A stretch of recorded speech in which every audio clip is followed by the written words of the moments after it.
What up, what up, what up? How is it going? Hello, hello. Good morning, good afternoon, good evening. Whatever part of the world or day you are joining us from. Welcome to Rush to Judgment with Jessica. I'm Jessica. I am here to talk with you. I am not an expert, nor do I claim to be in any sense of the word. I am not an expert, nor do I specialize in any type of field or expertise in any particular area. I am just here to share with you my thoughts, comments, concerns, questions about topics and things that I find entertaining or interesting. So come along with me on this magical adventure. Currently, right now, we are watching the trial of George Zimmerman. Just to recap, I decided to start with this as my first little adventure into the streaming world because, again, I did not follow the trial when it first happened. I did not. It happened back in 2013, I believe. I think it first kicked off in 2012, and the trial was in 2013, if I'm not mistaken. Not 100%. I don't know. Something like that. I don't know. 2012, 2013.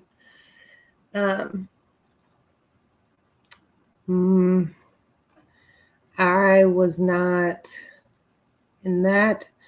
I mean, I don't have an excuse. I just wasn't into any type of current events or anything like that. I didn't pay attention to the news. I didn't pay attention to the world around me. I was kind of in my own little world. I saw it on the news. I saw the stuff around it. I just kind of distanced myself from a lot of things. I didn't do all that. I don't even, with anything. I never really followed politics. I never really followed any type of anything that was in the mainstream media, really. I didn't. I still, I can't say I still don't, because I pick and choose what I like to get interested in now.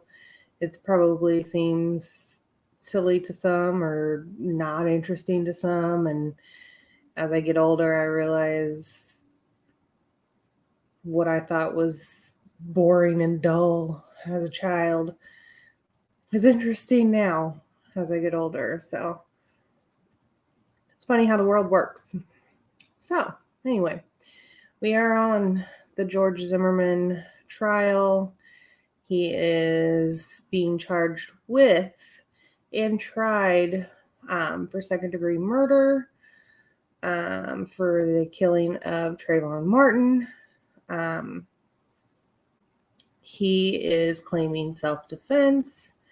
He claims Trayvon Martin attacked him and he was in fear for his life and his safety, and he fought with Trayvon and ended up shooting him during this altercation. So far, the evidence does actually support that theory. I haven't seen any evidence that supports otherwise. That being said,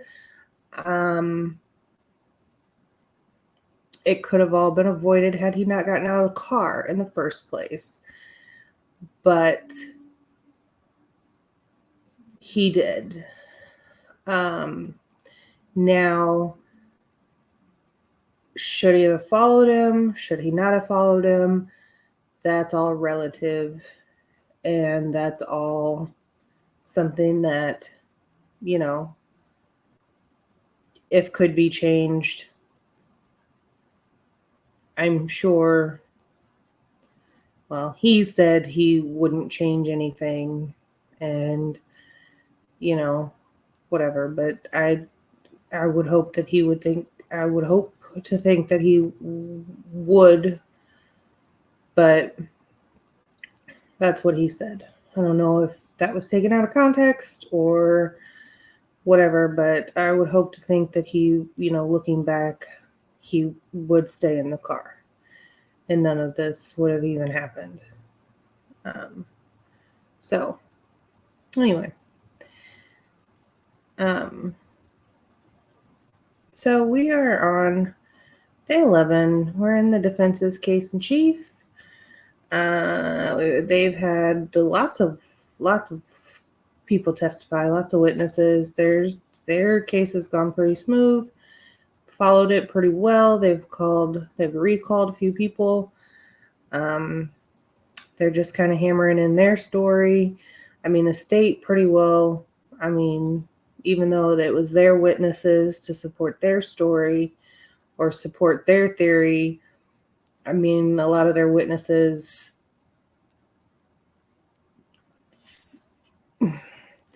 didn't really. So it was, even though it was their case in chief, it was still sort of just more parts of the story that kind of add up to a self-defense type of scenario or a, you know, altercation where somebody ended up getting fatally injured. And whether that had been Trayvon Martin or George Zimmerman, now had the roles been reversed, we wouldn't be watching it. It wouldn't even be a story. So, yeah. So, anyway, we shall get into it. Day 11, beginning of the day. Let's go.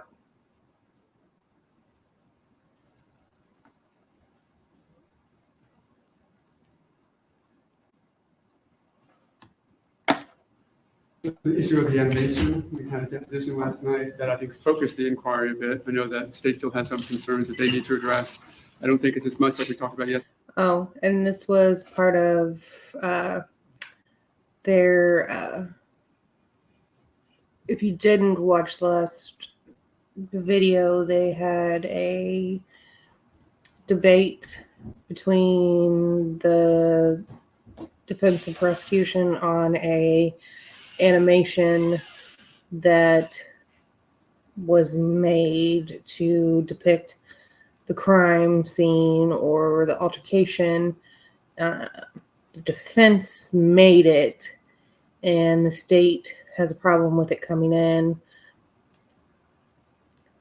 And they are going to have a hearing on it or a decision or something. I don't really know. But we're still talking about it. They still have some things to resolve from the night before that they didn't get talked out. But yesterday as an admissibility problem itself as to the underlying science, but the question of the applicability to the This facts. douche lord. Actually, based upon the testimony, I have supplemented the original motion again this morning, and I now do believe that there is both concerns, both the Daubert sort of admissibility issue, as well as the earlier concerns, and most of them that I had originally outlined. Of course you The do. reason is this. The gist, and I do have a copy for the court of the deposition from last night. I got an electronic copy. This is part 3 of the witness's deposition. And essentially what we have now done from the state's perspective is we have moved from the witness initially creating the exhibit that he said represented essentially the physical evidence as well as things he gathered from police reports and witness statements. Now, what changed since the last portion of the deposition, which is what resulted in the production of the animation I received yesterday, is that we have now taken the animation and attempted to fit it to the theory of an expert who has yet to actually testify about it. So we have now gone from, and that's the reason that the state now believes that there's now a Daubert issue, because we have now moved from simple representation as to physical items to now attempting to create essentially a animated, I don't know if you want to call it a cartoon, but an animated depiction of the theory that that Dr. DeMaio discussed with this witness on the phone on Saturday after Mr. Shoemaker had been deposed twice, but right before Dr. DeMaio's deposition. At least that's according to the timing that Mr. Shoemaker told us last night. So because of that, because of what came out in that deposition that I'm glad the court authorized last night, I do now think that we need to expand this hearing to include Daubert materials.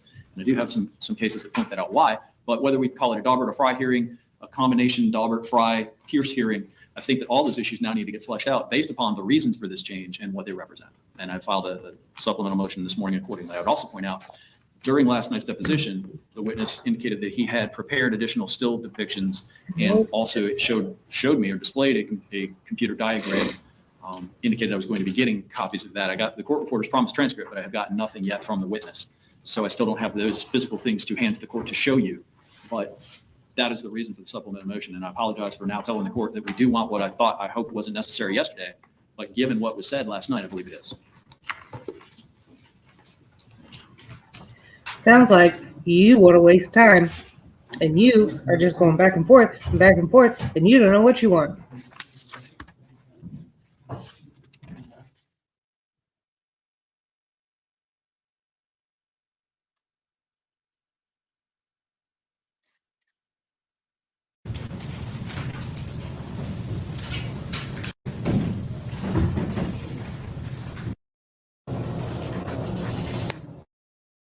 And our expert as to the medical examiner, the pathologist, is that the gun shot entered Mr. Martin at approximately a 90-degree angle from the plane of the chest and somewhere close to a straight through shot. There is a little bit of angling as it enters the body off dead center line, but there's no dispute as to that underlying fact. It is that underlying fact that led to what I believe to be, if I understand the motion, the state's concern. And that is that Mr. Shoemaker, who had attended to the making of the animations for the last several weeks, all of which up to the last couple of days, the state has been well aware of, deposed and given copies of, in consultation with Dr. DeMaio, added to that fact the potential of the distance from the gun to the body. Testified in part by Dr. Bao in that he said the only distance he would give is somewhere between 0.4 inches and 4 feet. The anticipated testimony of Dr. DeMaio, as was referenced in his sworn testimony, is that it's somewhere between 2 and 4 inches. So we have prepared an exhibit to document that. Because of the lateness of concern and the state's concern over that, I'm very fine with not using that still. It's not part of the animation, but that still. I think I can probably use it in closing as a demonstrative tool. I don't think that's necessary for the court's consideration as far as evidence. So that's withdrawn. And I mentioned that to the state a moment ago. It's why I stood up at the bench when he was talking, just to make sure that was clear, because it was just discussed last night. That leaves the underlying fact that the state seems to suggest as a concern, and that is the positioning of the bodies when the shot was fired. We know the relative positioning of the gun and the body at 90 degrees. So then what's not known and what is depicted in the animation as the probable positioning of the bodies based upon John Good's testimony is what I guess is an issue.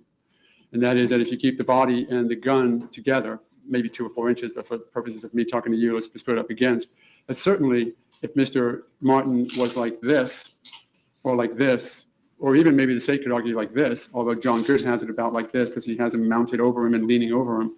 That is what we had used John Good's specific testimony and the only eyewitness testimony as to the relative positions when he saw it. Now, I'll tell you, the state's going to say, well, he didn't see the gunshot. He left a few seconds before, so there could have been movement. And I think that goes to something the state can argue to the jury. They can even have decided to come up with their own animation with something different or their own expert to suggest something different. They haven't, but they could have. So I think that it's reasonable for us, based upon the evidence, particularly John Good's testimony, and Shipping Bow's testimony and the anticipated testimony of Dr. DeMaio, that we have an animation that has the bodies in that position. They can certainly suggest what they want to, but I don't believe, I have never seen, that evidence admissibility is dependent upon it not having some argument to the jury that it may have happened differently. Every witness who came in and gave testimony, whether it be Mr. Shoemaker, Dr. DeMaio, Dr. Bao, or anybody else, is up for impeachment before the jury. So I don't understand now why that makes it a Fry or Daubert admissibility concern when we know that animations are very, very admissible and often used more in civil cases, but also in criminal cases. Pierce was a criminal case. And as long as it does, based upon facts adduced at trial, which this is, and can assist the trial of fact, which I think it can, and not to mention the fact that it is specifically in line with the facts of the evidence and supports our theory of the defense as to how things happened, and there's nothing to contest it. I don't believe if we were to go through a Daubert, Pierce, Fry standard, it would meet admissibility, so maybe we need to do that now, but the underlying facts are supported by the evidence, so I'm not certain.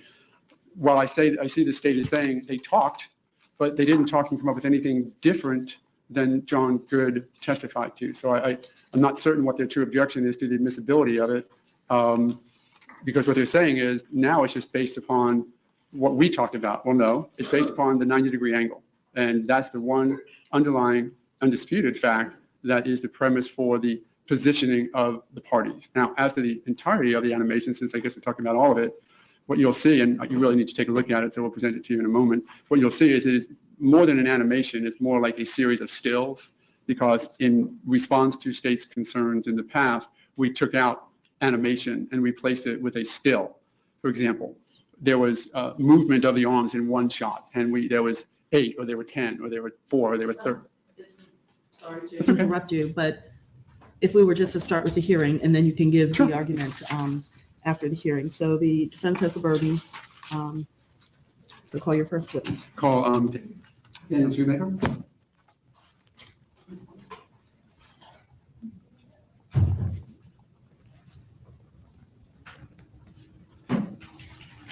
We'll take a moment to get his hardware set up so we can show it. Okay, thank you.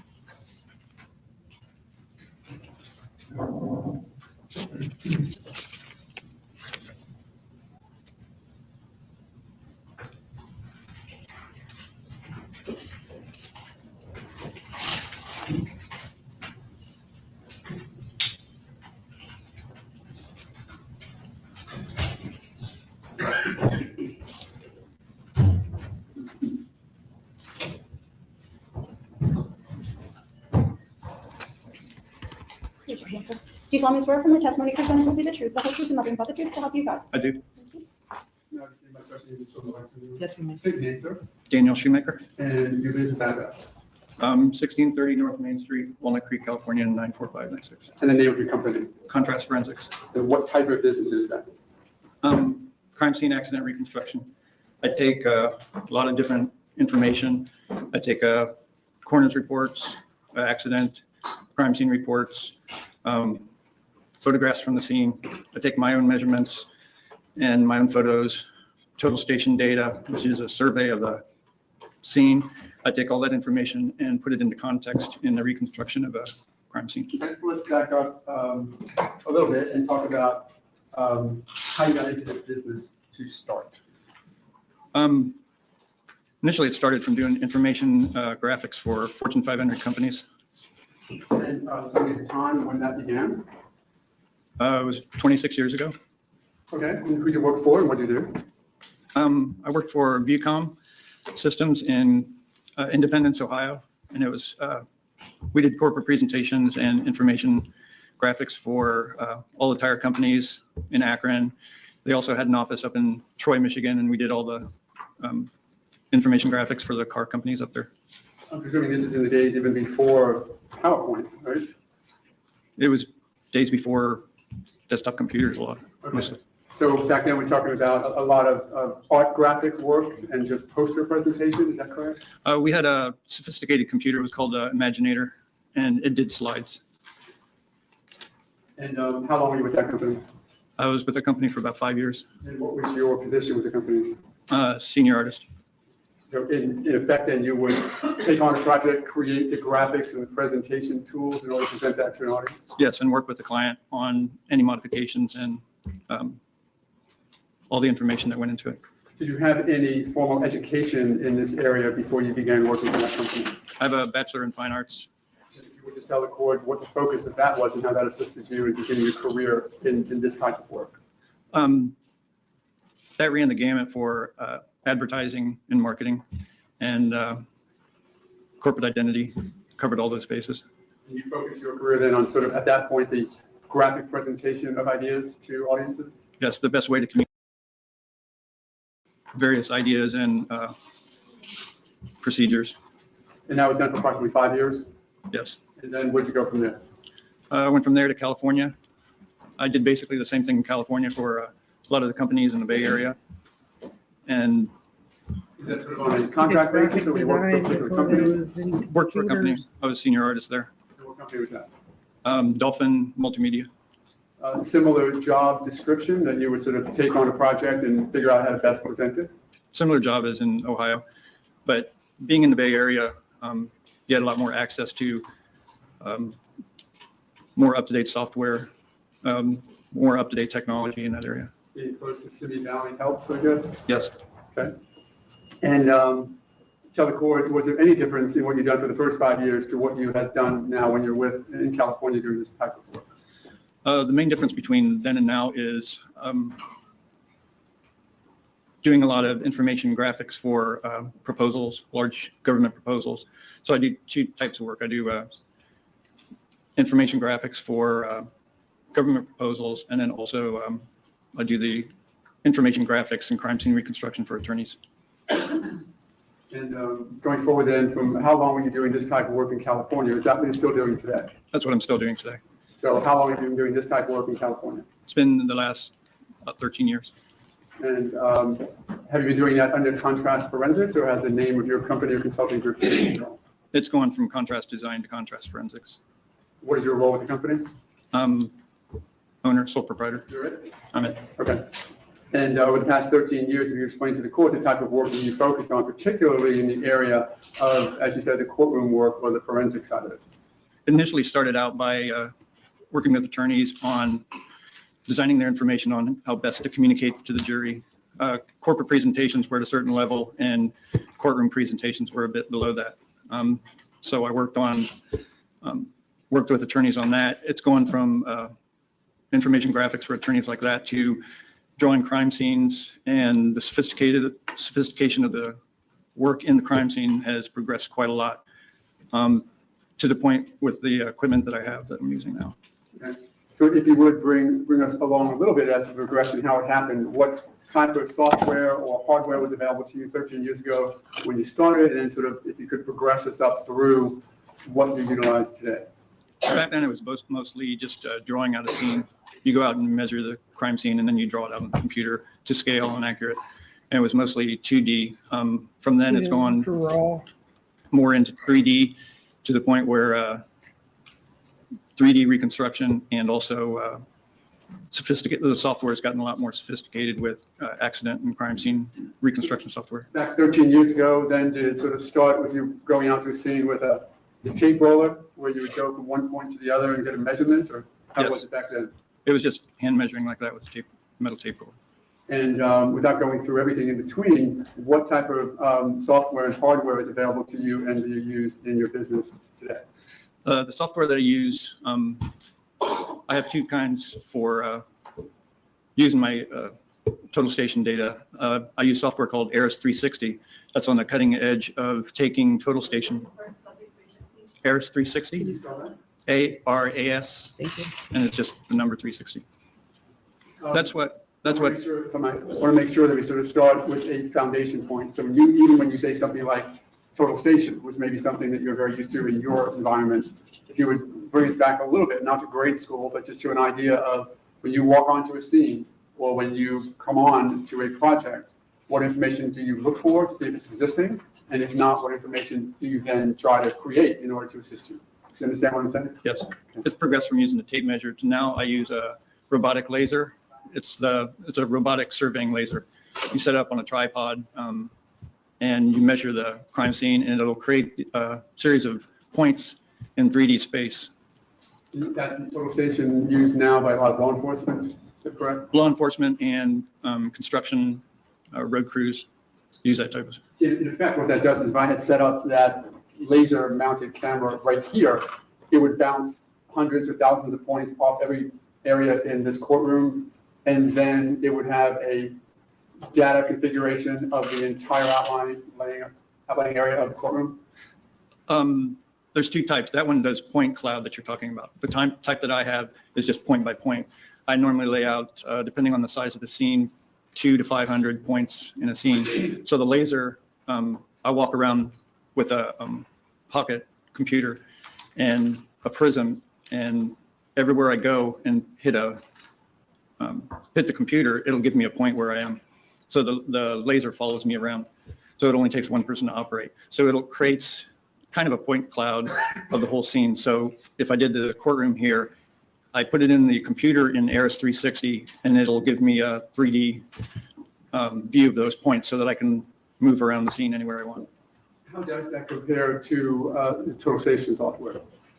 It's the same. How does what compare to? Is there any difference between that and total station, or are we talking about a different name for the same software? Total Station gathers data, and then you export that data to ARIS 360. So the total station, when we talk about that, that's just actually getting the information, for example, from this courtroom. Yes. Gathering information, and then the way you use it is in another software like ARIS 360. It's a data collector, yes. And so again, once you get that information, you would go through just generally what you do when you come upon a project to either see if that information is there and utilize it, or to gather your own. Yes, I look at the data and examine it, make sure it's correct. There's another piece of software besides ARIS 360 that I have. It's called Visual Statement. And between those two, the majority of ARIS 360 and the majority of the other software are CHP and law enforcement. So, CHP being, California Highway Patrol. just we're an FHP, so, okay. And so within the context of the ARIS 360 and gathering, if you will, the environment digitally, how do you then make that relevant to a presentation? How do you put people, things, events, pieces of evidence in context to what you've now gathered? It creates the scene to scale, and then what you do with that is combine it with other pieces of equipment. Like I have I've got a motion capture suit for gathering. It's the most accurate way of gathering a person's movements.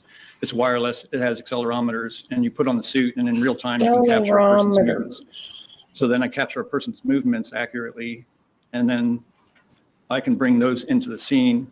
And so you have the accurate movements of the person, you have the accuracy of the scene, and you can do it. If you would give the court a couple of examples when you talk about the motion capture suits, is that what they're called? Yes. If you would, give the court some examples of how you've utilized that technology in other cases. You can use it a couple different ways. I use it for, about a month ago, there was I had to go down to the impound lot in San Jose, and there was a shooting that occurred in a vehicle. The advantage of my suit over other suits is I can take it out to a crime scene. I can get into a vehicle, and it still sees all of the movements. A typical motion capture suit that a lot of people see on TV has little balls all around it. And then there's high-speed cameras that will capture your movements. The problem with that is you can't take it anywhere outside of those cameras. And if you get into a vehicle or behind a wall, those parts of the person disappear because it can't see the balls anymore. So that's why I bought my suit, is I can take it. It has accelerometers that measure your movements. There's 16 of them. So Just a little bit more the technology of what that is when you talk about an accelerometer and how that's better than just the visual balls that are seen on a suit. it's perfect for court because then you can, it gives you a running log of all the movements. Say, for example, somebody hit something and caused a certain amount of damage. With this suit, I could do that same action, and from the accelerometers, you could see how much force it took to cause that amount of damage. So, To the extent that you can, then advise the court what software exists behind those suits, or that interprets the movements of the suits that make that information relevant to a presentation. it's just software that came with the suit. I don't know the physics behind it, but the engineers that have developed I it. don't know. It they just not only works use like it that. for, motion capture like this, but they Oh, also, This is it's used in ridiculous. biometrics for physical rehabilitation and physical therapy. And it monitors the person's movement from day to day. So then they can see if there's any improvement. So in fact, I could put on one of those suits if I had a range of motion problem, put on the suit, do some physical therapy, get to here, do more physical therapy, get higher, and the suits actually can measure progress. Yes, you can see a printout of all the movements of the suit. And does the software that interprets the movement of the suits also then have criteria that can be put into the software to identify things, as you mentioned, like force or speed of movement and the effect that objects have moving through space? Yes, if you want to accomplish that in your reconstruction. So if you can then go back to the example of the car and sort of walk the court through how this suit gives data, which is then useful for recreation. With the truck, I put on the suit.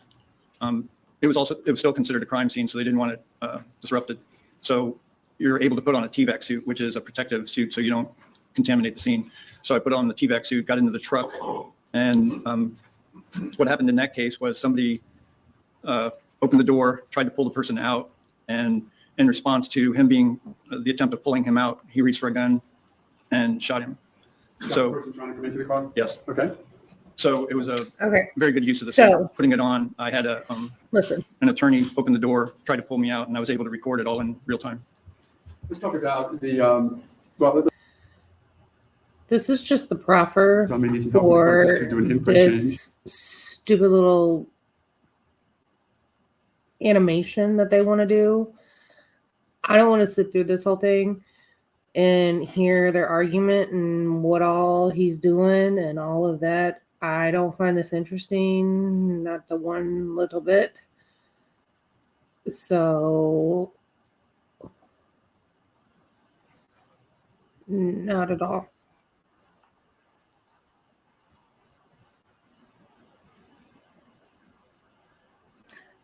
I do, however, find fucknuts facial expressions quite entertaining.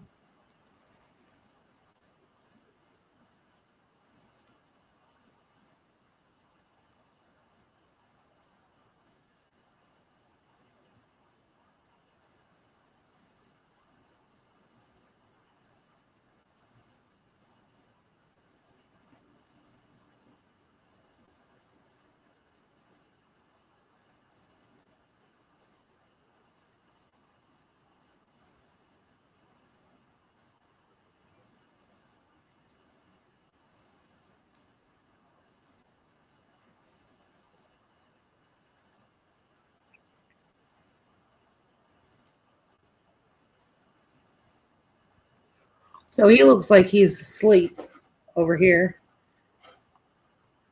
Oh, you can't see. Never mind. Exact measurement, I believe, is He looks like he's asleep, It's just rounded off to 50. So you look at, this is a perspective that one would see. or as he's a human just looking at through a human's eyes. really Yes, if you were standing freaking there, over it. That's how they would appear. It's the perspective. Perspective, yes. Okay, next one. Has a motion capture suit, whether it's Yeah. balls or wireless. The area of reconstruction of events, though, you've been involved in that for how long? 13 years. And this type of work is also, again, different parts. Like he doesn't even really give a shit. And for example, top left-hand corner is a picture that you just imported. from the picture He's you gave me. just Yes. Bottom left. is- irritated.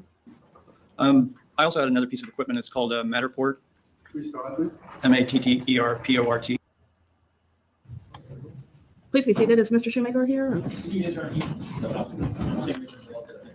How much longer do you think that this is all going to take? Because I've had a jury sitting back there since 9 o'clock. I stayed late last night so I could get this accomplished and was told I didn't have to. So how much longer do you think it's going to take? I'm going to ballpark it at 45 minutes. 45 minutes? No, we'll do this afterwards. I'm not having a jury sit back here for another 45 minutes doing nothing. So we'll have to do this in the afternoon. Mr. Shoemaker, you can remain outside. We'll continue the hearing after court. Are we ready with your next witness? Because I want to bring the jury in. She said no. Is it?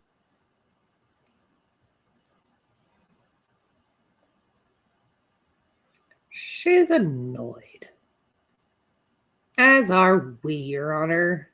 As are we. That was great. That was great work. Yes, sir. And that is your decision that you agree with that? Yes, sir. Has anybody promised you anything to get you to make that?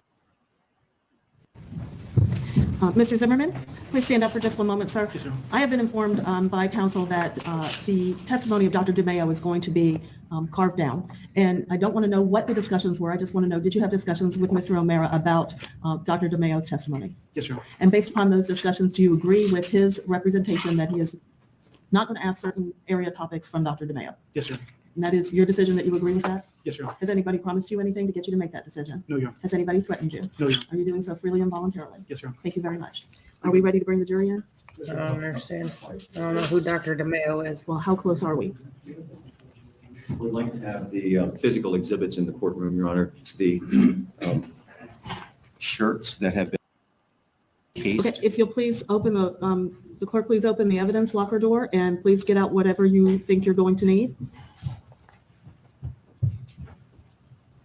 She is real irritated today.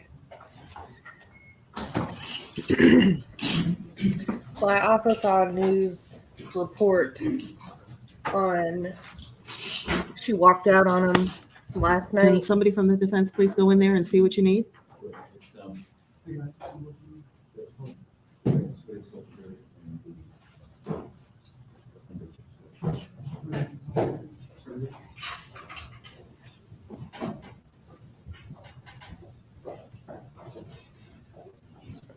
Or it's tonight that she walks out on him. I don't know. Not 100% sure.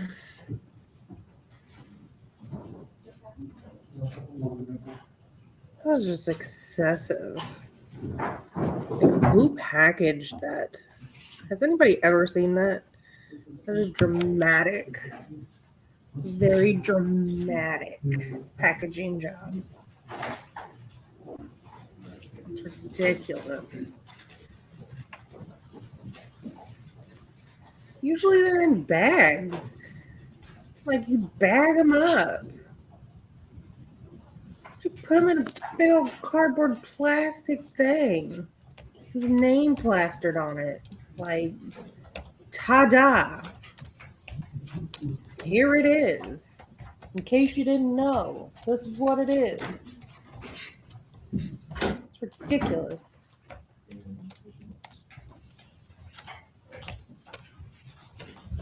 Are we now ready to bring the jury in?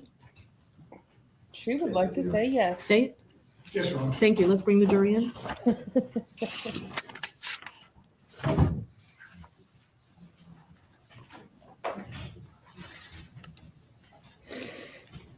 Lisa? Whew. Tired.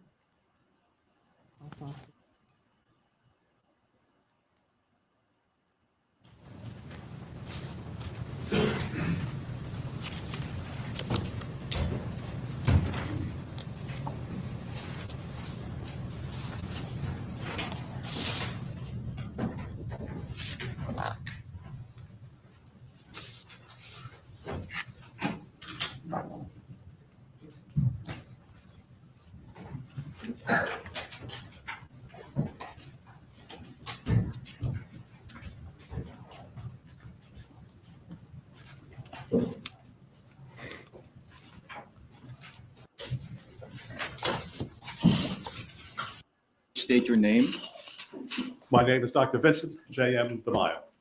and would you spell your last name, please? Capital D, small I, space, capital M, A-I-O. Thank you, Dr. DeMaio. And what is your profession, please? I'm a physician, presently employed in the private practice of forensic pathology. Do you hold a degree in medicine? Yes, sir, I obtained my M degree from the State University of New York Downstate Medical Center back in 1965. And Dr. DeMaio, would you please outline for the jury and the court your educational background then, beginning at medical school? Okay, as I said, I graduated medical school in 1965. I then did a one-year internship in pathology at Duke Hospital in Durham, North Carolina. From there, I did a 3-year residency in anatomical and clinical pathology at the State University Downstate Medical Center Hospital. Following that, I did a one-year fellowship in forensic pathology at the Office of the Chief Medical Examiner for the state of Maryland. After successfully completing the 3 residency programs, I took my specialty board exams and was certified as a specialist in the fields of anatomical pathology, clinical pathology, and forensic pathology. Is that board certification? Is that what you're referring to? Yes, a board certification means that you've successfully completed a number of years of training in a subspecialty of medicine, and then you have taken a written and practical exam and passed the exam. And then you are certified and you're recognized by other physicians as a specialist in these areas of medicine. Dr. DeMaio, you mentioned anatomical, clinical, forensic pathology. Let's start first with what is pathology, and then maybe some more detail about those other areas. Well, pathology is a branch of medicine concerned with the study and diagnosis of diseases. Anatomical pathologists generally work in hospitals, and they examine tissue that is removed from somebody. If you had a mole removed from your skin, you had a breast biopsy, or some tissue, Send it to the from pathologist inside and your they're going body, to or test part of it. an organ removed. This is examined by a short. pathologist, who then tells your physician what the they disease found. is and if it's there, the extent of the disease, and then he tells you what the diagnosis is. Pathologists are generally doctors. You won't contact them because your physician has contact with them, and that's an anatomical. The clinical pathologist is concerned with the laboratory studies done on patients in a hospital. If you've had a blood test, a urine test, all of those are done in clinical pathology laboratories. The forensic pathologist is concerned more with the application of the medical sciences to problems in the law. Most forensic pathologists function as medical examiners. That is, they determine the cause of death, what killed the person, and the manner of death, how it came about, in individuals who are thought to have died of violence, such as accidents, suicides, or homicides, or who've died suddenly and unexpectedly, and the exact cause of death is not known. At that time, they may elect to perform an autopsy to make such determinations. And then, based on the circumstances surrounding the death, the autopsy findings and tests done, they'll make a determination as to cause of death, what killed you, and manner of death, how it came about. Let's talk for a moment about the professional positions that you've held Oh, no. outlined at this point. I'm sorry, but I'm having trouble hearing you. I I can't apologize. hear. My ears are getting a little Well, less sensitive. Let me touch this and see if it's. I'm happy to speak up, Judge. I think I was facing away, but of course, if Dr. DeMaio prefers some assistance. We can make him available in case you need some assistance. Sure. Apparently, we don't have a PA system in the courtroom that amplifies my voice, so I'll just try to be more careful to speak up. And Yes, sir. So, following the training that you've outlined, would you please give us an idea then of the professional positions that you've held? Yes, sir. After I completed my training, I went into the Army for 2 years. I was a major assigned to the Armed Forces Institute of Pathology in Washington, D.C. It was on the Walter Reed campus. For the first year, I was chief of the medical legal section. For the second year, I was chief of the wound ballistics section. Following this, I moved to Dallas, Texas, was a medical examiner there from the summer of 1972 till the end of February in 1981. In 1981, I became chief medical examiner of Bexar County, Texas. And for the transcriber, Bexar is spelled B-E-X-A-R, the X is silent. So I was chief medical examiner there. The major city is San Antonio, which I'll give a plug. It's the 7th largest city in the United States and a beautiful place to live. So I was chief medical examiner there from March 1st, 1981 until I retired December the 31st, 2006. For 16 of the years I was there, I was also in charge of the crime laboratory. I then retired and I went into the complete private practice of forensic pathologist, which I have been doing since then. I'm also the editor of the American Journal of Forensic Medicine and Pathology, which is an international journal of forensic medicine. Okay, sir. And Move I'm along. chairman of the Texas Forensic Science Commission, But what which are is you a here state for? agency charged with, I guess you could say, monitoring the practices of What are crime you labs in the state of here Texas. for?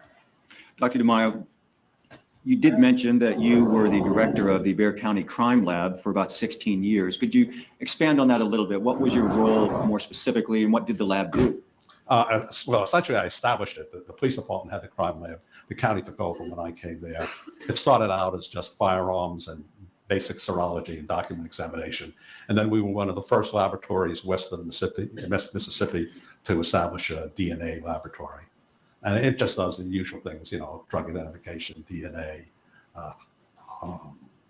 trace evidence. Did some of that work include knowing how to package evidence that may have biological or perhaps DNA evidence? Well, yes, I mean that, but usually you just teach the forensic pathologists. They know that because even if they have no association with a crime laboratory, that you have to, there's techniques for handling trace evidence, you know, in collection, establishing a chain of evidence and packaging. So if you Is it well known that there are certain requirements when you are packaging evidence that may contain biological samples, blood, other fluids that may have DNA that are wet? Yes, you have to dry out the material and then package each item individually in paper. Because if you don't let it dry out, and especially if you put it in plastic containers, the bacteria just love that and they begin multiplying, and then you get mold and it just stinks to high heaven and everything deteriorates. So that's something that's well known in the forensic pathology community. Oh yeah, that's standard practice. It's been well known for a while. Yeah, I'd say maybe about 30 years that I know. Back to the work that you have done with the group that monitors forensic labs. I think you said you were involved. Texas Forensic Science Commission. Yes. What is that work, and what does that involve insofar as you and other pathologists? Okay, essentially it's a government agency, and if there are problems, somebody thinks there's a problem with a crime laboratory, either an individual in it or the whole laboratory, whether they're techniques or whether there's that somebody in the lab is doing something wrong, then it's reported to the state agency, and then we investigate it and then issue a report. Actually, most of the problems with the laboratories are actually reported by the laboratories themselves because they want the tests to be done proper. So more than half our investigations are laboratories reporting themselves that there's something wrong with them. In addition to the professional positions that you've had and talked about, have you also had academic appointments? Yes, with the University of Texas system, I started out as an assistant professor, then associate professor, and then I ended up as a full professor before I retired. And in what subject matter, please? Pathology, specifically forensic pathology. Have you, in addition to your day-to-day work as a medical examiner and your work at the university as a professor in pathology, have you published any books or articles, scientific articles in the area of pathology? Yes, I published 88 articles in peer-reviewed journals, I think 13 book chapters, and then I've published 4 books. The first book was Gunshot Wounds, which I wrote myself, and it's been published in English, French, and Spanish. Then I wrote a book called Forensic Pathology with my father, who was chief medical examiner of New York City, and he's deceased now. And then the third book was a handbook of forensic pathology, which I wrote with one of my colleagues, Dr. Susanna Dana. And the fourth book is on what's called excited delirium syndrome, in which I wrote, well, the senior author, I'm the junior author of that book. The senior author of that book is my wife, who's a forensic nurse. And so we wrote that book on excited delirium syndrome. That's the last one we've written. So let's talk for a moment about your work in gunshots. That was, I think you said, the first book that you wrote, and has it been updated over time? There's been 2 editions published, and the 3rd edition is going to the publishers in another week or 2. This week kind of delayed it, but it's going in about 2 weeks, the 3rd edition. Would you describe for the jury generally the purpose or the focus of that book, if it isn't otherwise self-explanatory by its title? The book starts out instructing people about firearms, and then it talks about firearms, wounds, in general and in rifles and handguns and shotguns, mentions things, how to do an autopsy, how to collect evidence, and what you can do with the analysis. When you say gunshot wounds, are you talking about how a pathologist could, by looking at a gunshot wound, learn such things as the distance, perhaps, from which the shot was fired? Right, whether it's a contact or near contact or loose contact or distant wound, range, nature of the weapon, you can tell by the wound in many cases, things like that, and how to describe it and how to document it. Has that been the sort of work that you've been doing yourself virtually your entire career? Yes, I have a very strong interest in gunshot wounds. You also mentioned, Dr. DeMaio, that you've written, I think you said 13 chapters. I take that means in other people's books than your own. That's correct, sir. And how does that work? How would you come to write a chapter that someone else would include in one of their books? They solicit me to write the chapter. They say, would you please write a chapter on this and that in other books. Are some of those books a more comprehensive look at forensic pathology than maybe what you wrote yourself in your gunshot wound book? Well, I don't think so. Usually, it depends. The chapters are not all on gunshot wounds. Some of them are like excited delirium or other things as well. Nursing, investigation of nursing home deaths and such. About how many of those chapters, if you recall, that you wrote for other people's books involved gunshot wounds? I think about 7. You also mentioned that you have authored or participated in about 88 peer-reviewed articles. Would you explain to the jury what is a peer-reviewed article? Essentially, it's a scientific article that is submitted to a journal.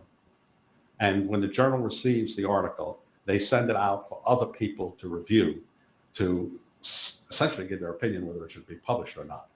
So it's reviewed by other people, then it comes back to the main editor, and then the editor decides whether to publish or not. Peers mean other pathologists? Other pathologists, right. And if the article is indeed published, does that make it available to other pathologists, other researchers who may want to refer to it in work they're doing, or to perhaps educate themselves as to the body of research out there in a particular subject area?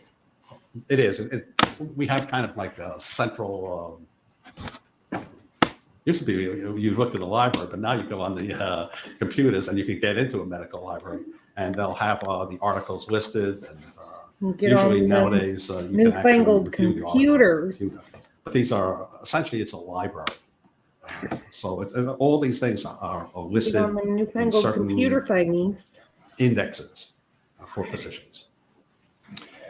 About how many of the articles that you have participated in writing involved gunshot wounds? I think something like 35, 37, something like that. Over the entire span of your career, you're talking about the peer review articles, the books, the chapters, and the research that you've done yourself. These events, these writings were developed over the time that you've worked as a forensic pathologist. Right, over 40 years. You mentioned that you had worked in Bexar County as the medical examiner from 1981 until the end of 2006. During that time, did you routinely perform autopsies? Yes, I performed about 9,000 autopsies. And then I reviewed 9,000 the autopsies that were done A under lot. my jurisdiction. And that was about another 27, 28,000. That meant I read the autopsies, said whether I agreed or not. And once I said the 9,000, I did autopsies until October of the year that I retired. Would you typically, if involved in a criminal case involving work that you had done, be called by the prosecution? Yes. Yes. Of course, when I was chief medical examiner, then I would testify in court about the autopsies I did. And the other doctors testified about the autopsies that they did. Okay. Meaning that you had a staff of other space. forensic pathologists Yes, you are. at No. your medical examiner's office that also performed autopsies? I had 4 full-time physicians, plus I had 1 training physician. Our office, my office, former office, was approved for a program to train fellows in the field of forensic pathology. There's about, I think, 38, 39 offices in the United States approved to train in forensic pathology. During the time that you were there as a, for lack of a better term, a ballpark idea of how many autopsies the office would do in the course of a year? Oh, we do 1,400 to 1,500 autopsies, I would say. And then we have about another equal number of 1,400 to 1,500 bodies that we elected not to do autopsies, just external exams. And you would yourself perform autopsies throughout the time that you were there? Right. I think the last autopsy I did was in October, and then I retired in December. You can't work to the last day because it takes weeks, if not a month or two, to complete all the details of an autopsy. So you have to stop a couple of months before. Since 1981, when you began your work at the Bexar County Medical Examiner's Office, were you also able to work as a consultant privately in other cases outside Bexar County? Yes, sir. And what kind of work would you do in that regard? Mostly civil cases and then a few criminal cases. Outside Bexar County, I could testify for the defense as well as for prosecution. So if you don't do many private criminal cases, such as like what I'm doing now. I'd run about 2 to 4 years at most. You have been working as a consultant since the beginning of 2007 then, if I've done the math correctly. I'm sorry, exclusively as a consultant, having retired from the medical examiner's Right, office. since January of 2007. In other words, you've been in private practice as a consultant since January of 2007. Yes, sir. And the majority of your work is in connection with civil cases. Yes, sir. Does that sometimes still include gunshot injuries, though? Yes, usually it's cases of insurance cases involving alleged suicides, whether cases of suicide or not. Occasionally you'll get a case of accidental discharge to maybe a defect in the firearm. You mentioned that you were in the military. Did you do any research when you were in the military? Yes, so that's when I started my firearms research. We did study the mechanisms of firearms and also review gunshot wound cases. We had the microflash and high-speed photography. You see pictures occasionally of like a gun going off in a bullet in the air or something. That's the type of photography we did. But we would shoot it to ordnance gelatin to evaluate different types of ammunition and how effective it was. We also, when I was in charge of the wound ballistic section, I also had what's called the wound met study. This was a study done in Vietnam, and photographs of individuals who had been injured or killed by different type weapons, and there was an attempt to study the effectiveness of these studies. So, it was very exciting. All I remember now, we had 50,000 35 millimeter slides in this, and then we had all the cases. You mentioned microphotography and began to explain to the jury what a picture of a bullet leaving a gun would look like. Is that right? Right. It's called microflash, and what it is it's kind of like a flash that you have on your camera, and Flight. only this flash is very, very quick. And so when you can take photographs of things like moving through the air, bullets going through the air, 2,000, 3,000 feet per second. You can just kind of freeze them when the flash goes off. So would you take a moment, please, and explain to the jury the mechanics of what happens when a bullet is fired from a gun, in terms of what comes out of the gun and when? Okay. The firing pin hits the primer in the cartridge case. The primer detonates and sends a jet of flame through either 1 or 2 holes in the primer into the main body of the cartridge case, igniting the gunpowder. The gunpowder then begins to burn. It doesn't explode, it burns. And it's converted to gas. And then the pressure will be gradually built up. Now, at the front of the cartridge case, you have the bullet. Go back and that's there. kind of fixed in. So the pressure then begins to push against the bullet, to push it out of the cartridge case into the barrel, and then to be gripped by the rifling of the barrel. And it takes a while. It has to build up. Now, during this time, some gas will get around the bullet and will actually get in front of it. So now what you have is you have some of this gas in front of the bullet, then you have the bullet, and then you have the bulk of the gas. Now, the Oh my barrel of the God, gun, of course, okay. is filled with air. And as the bullet goes down, Enough. if you take a gun with a blank cartridge and put it against your chest, the gas formed will just tear right through your skin and muscle into your lung. And people, kid around, they'll put it to their head. They're going to die. It goes right in. You don't need the bullet to kill you with contact wounds. Let's continue, though, with some of your experience and some of your writings. Have you written any articles about head trauma in particular? Yes, I wrote one peer-reviewed article, and then I've written a chapter in my book on forensic pathology on head injuries. Head injuries meaning such thing as blunt force trauma to the head? Right. I think you mentioned that you also have served as an editor of peer-reviewed scientific journals. Yes, I'm the editor-in-chief of the American Journal of Forensic Medicine and Pathology. Does that work include whether or not to accept a submission by a researcher for publication? Yes, I have the final say. I receive the articles, they go out to reviewers, their reports come back to me, and then I read the reviews and decide whether to publish or not. Let's talk about work that you may have done specifically for entities outside the Bexar County Medical Examiner. With reference to your expertise in firearms injuries particularly, have you done work for the United States government?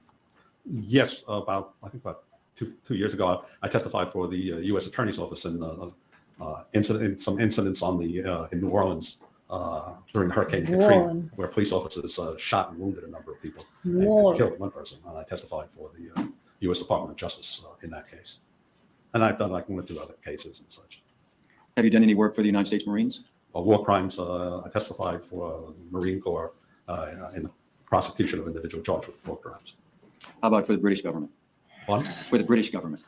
the Bloody Sunday massacre that happened in Belfast years and years ago, and I have another case going in about another 2 months in Britain, having to do with actually concussion, head injury. Yes. As well, the United Nations? Yes, Yugoslavia war crimes, reviewed the reports, the autopsies to determine whether they are valid or not. And let's talk briefly about some of the jurisdictions in which you've testified as an expert in forensic pathology. Testified in most states of the Union, state courts, federal courts, testified in Canada, Colombia, South America, by video. I was able to testify, by the computer and everything. Let's see, South Africa, Israel. I don't believe we've touched upon, and that's in the United States in both state and federal courts. Yes, sir. Have you received some professional awards as well? Yes, sir. From my medical school gave me the Master Teacher Award, and then I got some Outstanding Service Awards from the National Association of Medical Examiners, the Milton Helpern Award from the American Academy of Forensic Sciences, and the Milton Helpern Laureate Award from the National Association of Medical Examiners. Dr. DeMaio, is your professional background and your peer-reviewed articles, your books, and awards detailed with more specificity in your curriculum vitae? Yes, they are.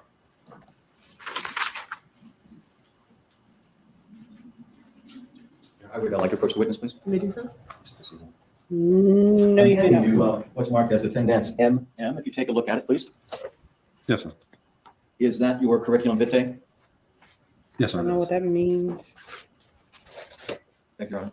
I would offer then defendant's MM as defendant's next exhibit. Any objections? Master May? Of course you would. You would love to object and approach the bench, and she would love to let you.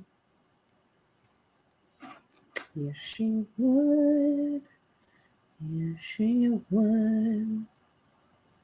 The materials that you have received for review in this case, and if you have notes reflecting some of that information that you want to refer to, you're welcome to do that. Copies have been provided to the state, but just feel free to use your notes if you wish. Yes, sir.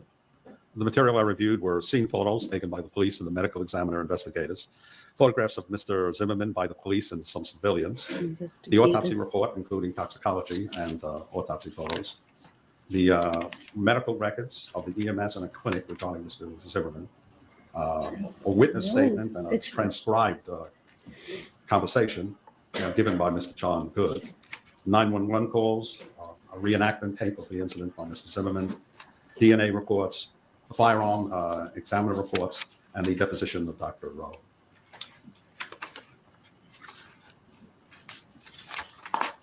What I'd like to talk with you about in terms of your findings. Well, let me ask you first. You did have an opportunity to review the video recording of Mr. Zimmerman, in a sense, reenacting the events immediately surrounding the shooting. Yes, sir. And you've had access to some witness statements. Yes. Have you, to your knowledge, reviewed all of the witness statements? No, I haven't, because by the nature of this case, it's more about determining whether the physical evidence is consistent with Mr. Zimmerman's account, what he says happened. Because the witness statements tend to be, in most cases, all around, vary greatly.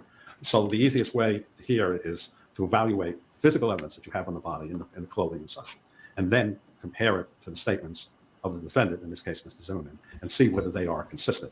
If you say that the bullet came in the front and the bullet came in the back, well, obviously they're inconsistent. So that's what you're essentially doing in this case. And in doing that in this case, would you look at, in addition to what Mr. Zimmerman said happened on the video reenactment, you would look at the forensic evidence, which includes the pictures from the autopsy that might show the gunshot wound? Would that include looking at the report from the firearms expert who analyzed the clothing? That's correct. The two most important things in this case are the autopsy report, including the photographs of the wound, and the reports by the firearms examiner. And then with a secondary, the scene photographs and such. But what you're looking at mostly is the autopsy and the very detailed and excellent report by the firearms examiner. So would your analysis include, for example, trying to reach an opinion as to the distance between the end of the barrel and the skin? Yes, sir. Would it also include trying to reach an opinion from the end of the barrel to the clothing? Yes, sir. Trying to reach an opinion what effect, if any, the clothing may have had in the appearance of the wound on the skin? Such Yep. things as that. Yes, sir. We'll talk about some of those details in a moment. But some of the things that I would also like to talk with you about today is your opinion of how long Trayvon Martin may have been alive, and also how long Trayvon Martin may have been conscious, if those are different opinions. There are different opinions because you can be alive and unconscious. Fair. So, right, they're two separate things. We'll talk about that more. I also want to ask you some questions Oh my about God. Okay, the get out. injuries that Mr. Zimmerman sustained that Yeah. are reflected in the photographs taken by the Sanford Police Department. Did you have access to those photographs and a chance to review them? Yes, I did. I'll also want to talk with you a little about the injuries that you observed through photographs or through reviewing the autopsy sustained by Trayvon Martin, in addition to the gunshot wound itself. So generally, that's the framework of what I'd like you to talk about today. And let's more specifically talk about the gunshot itself and the mechanics involved in that. I know you've already touched upon mechanics of what happens when a bullet is fired from a gun. When you talked about the micro photography and that the puff of gas followed by the bullet followed by the rest of the gas is essentially the sequence. Yes, sir. So let's talk about the evidence in this case. Would you describe for the jury what you saw when you looked at the photographs of the clothing that Mr. Martin had and the photographs of the wound to his skin and the gunshot or the tattooing that was referenced in the autopsy report? Can you put all that together for us? Yes, sir. The photographs show a contact discharge of the weapon against the clothing. And this, I agree 100% with the firearms examiner, that at the time of discharge, the gun was against the clothing. The gas came out, tore the clothing. There's a defect and there's tears from it. There's deposit of soot all around it. And so what you know is that the muzzle was in contact with the clothing at the time of discharge. And again, this is what the firearms examiner said, and she also did, I believe, some experiments proving that. When you look at the wound in the chest, there's a different picture. The wound in the chest was about an inch to the left of the midline, half an inch below the level of the nipples. And what you had was a circular punched out wound, which is an entrance, but it lay in an area of powder tattooing measuring 2 inches by 2 inches. Now, powder tattooing are marks on the skin due to powder grains that come out the muzzle of the gun. They're not powder burns. People use the term powder burns, but it means a whole bunch of different things. This is very specific. When the powder grain comes out of the barrel and the barrel is close enough to the body, that grain of powder hits the skin and produces a mark and a reaction, a reddish color reaction. And these marks are called powder tattoo marks. Some people call them, use other terms, but they're powder tattoo marks. They use the term stippling, but I prefer powder tattoo marks. And this indicates that a grain of powder has hit the skin and the person was alive at the time. You do not get true powder tattoo marks in dead people. And there was a distribution measuring 2 inches by 2 inches and a certain density in these tattoo marks. And this indicated that the gun was not against the skin. It was not half inch away. It was more than an inch. And based upon the concentration of the marks and the size of the pattern, it's my opinion that the muzzle of the gun in this case was 2 to 4 inches away from the skin. So the barrel of the gun was against the clothing. The muzzle of the gun was against the clothing, but the clothing itself had to be 2 to 4 inches away from the body at the time Mr. Martin was shot. Dr. DeMaio, I'm going to show you what's marked as State's Exhibit 96, which is a photograph taken at the medical examiner's office showing the entrance wound. It may take a minute to warm this up, so let me, if I might, approach the witness, and perhaps you could point out what you're saying to the jury.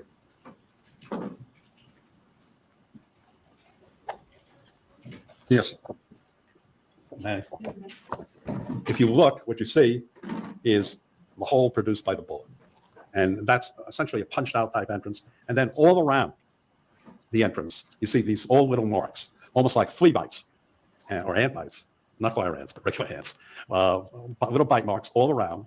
And these are powder tattoo marks. And because they're red and reddish brown, that indicates the person was alive. And if you notice, there's a variation in the density, and there's a measurement of about 2 inches by 2 inches, according to the autopsy report. This indicates, again, that he was alive at the time he was shot, and that the muzzle was not in contact, but had to be back. The first time you see powder tattoo marks is when the muzzle is a ½ inch away. Less than ½ inch, you don't see tattoo marks. And then as you begin to move the barrel away, the area of tattooing begins to get bigger and bigger and bigger. And then as it increases in range, your density will decrease. This is a fairly heavy density, so it's less than 6 inches and such. And the density decreases until finally the tattoo marks disappear. This is ball powder, most probably flattened ball. It would disappear from bare skin at about 3 feet. But by the size, the density, this is close, somewhere between 2 and 4 inches. Your opinion as to the distance is based upon your training and research? Yeah, I've done a lot of research in powder tattooing and whether you can make valid judgments as to range. That is, what firearms examiners will do is they'll use like usually heavy white paper, and they'll fire the gun, and they get a hole, and then they get marks around it. And then by the size of the pattern and the density, they'll give an opinion as to the range.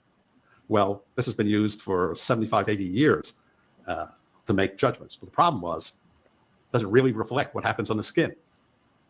And I got curious about that, so I decided to make a determination. And I did experiments, and you have to use living animals to do it. And based on the experiments, I found out, yes, it's valid. To determine the size of the pattern by shooting against like white paper is valid out to at least 18 inches. So I got interested in there, and then I did determinations of powder tattooing from handguns and rifles and shotguns, and how far it extends, and how different types of powder make such a determination. This is a ball powder variant, so it actually, there's a lot more grains in a cartridge loaded with with ball powder, so you have a denser pattern. And because of the configuration of the grains of powder, they actually go out further. So, and I know it's ball powder because the firearms examiner states that in her report. Dr. DeMaio, the exhibit you just published to the jury is now on the screen. The detail may not be as good as on the photograph itself, but that's in evidence the jury can review later. This is what you described as the 2 inch by 2 inch tattooing pattern. Yes. Is that what helps you be more precise about the distance than just the ½ inch where you said it can't be less than a ½ inch, or the beyond 18 inches or several feet where you know the powder would have dropped off? Right. The thing is that if it's less than ½ inch, you would see a hole surrounded by dense soot, and you would not see individual powder tattoo marks. Powder tattoo marks begin at about, in the metric system, 10 millimeters. It's about ½ inch. And then it begins to, the pattern gets broader and broader. How does the pattern get broader as the distance increases? It's kind of like with a hose, when you have that spray coming out, the cone shape, and the farther you get from the end of the hose, the bigger the spray pattern. And so it's like that. And but of course, what happens is, just like the hose, after a while, the water droplets just fall off, and you can spray so far. Well, it's the same thing with the powder. After a certain distance, it loses its velocity and just falls away. Would the clothing, it's not disputed in this case that there was clothing in between the end of the muzzle and the skin. In fact, we have the shirts here in the courtroom if it would assist in your testimony with the jury. But the question is, what effect, if any, would the clothing being in between have on the appearance of the wound itself on the skin? In this case, none, because the clothing was not between the powder and the skin at the time of discharge, because there was a hole there produced by the gas and the bullet. So don't forget, the powder is behind the bullet. So the gas tears open the cloth, and the bullet makes sure there's a hole there. And then the powder comes through there. So now if you had the gun, say, 6 inches away from the clothing, you'll have just a little hole. The clothing will filter out the powder to a degree. But in this case, clothing didn't filter out the powder because the clothing wasn't there. You had a hole there. And you had the muzzle against the body. And so everything coming out the muzzle was going through the hole. If the muzzle of the gun had been pressed into Trayvon Martin's chest, even with the clothing in between, what would you see differently than what you see here? You would see a hole like that, and it would be surrounded by a halo of black soot, and maybe on the skin, a grain or two of powder. But you wouldn't see powder tattooing, because what the clothing would do is it disperses the soot. It doesn't disperse the powder. The powder would be inside the body. From a medical examiner's standpoint, with your training and experience, literally having written the book, is this a hard call for you? No, this is basic, 101. Let's talk for a moment, if we might, about the trajectory of the bullet itself. Having reviewed the medical examiner's report, included the photographs, I take it, that were available of the internal examination? No, there weren't photographs of the internal examination. It was an X-ray, which is actually better because organs shift around. Let's talk about reference the X-ray if you wish. That's in evidence too, Right. somewhere in this stack, but also that you know the path of the bullet through the right ventricle and into the lower left lung. Right. What the autopsy describes. I'm sorry, the lower right lung. I'm sorry. What the autopsy describes is a bullet hole in the left chest, as I said, an inch to the left of the midline. It goes through what's called the fifth intercostal space. That is, between your ribs, you have spaces. Fifth intercostal I don't really space know is what the space point of between this the is. fifth rib and the sixth rib. So it went through there, I mean, it's and then just- it hit the sac surrounding the heart, went through the right ventricle of the heart, in and out, and then Oh it my went God. into the right lung.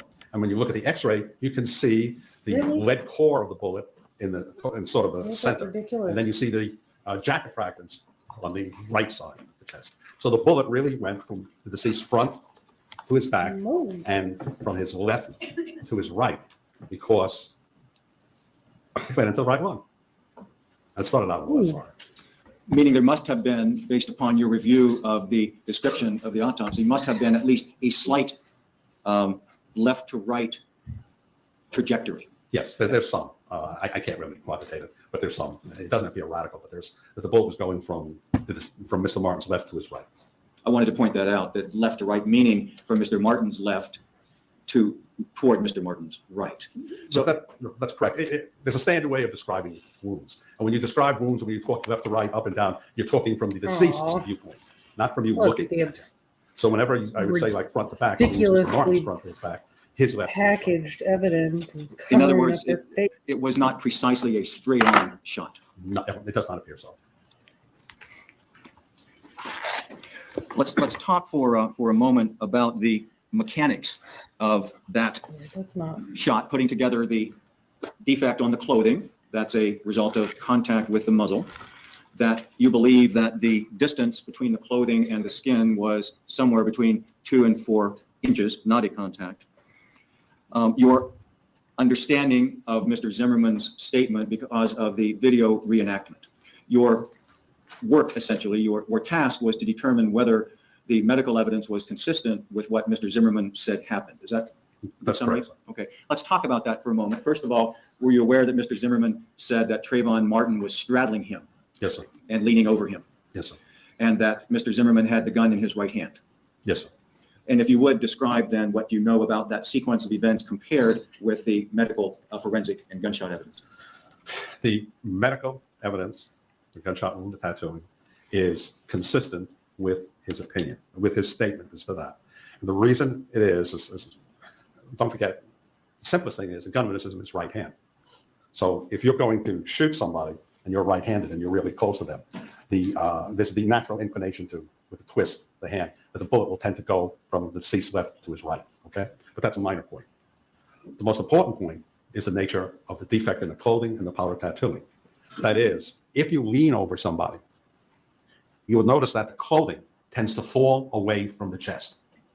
If instead you're lying on your back and somebody shoots you, the clothing is going to be against your chest.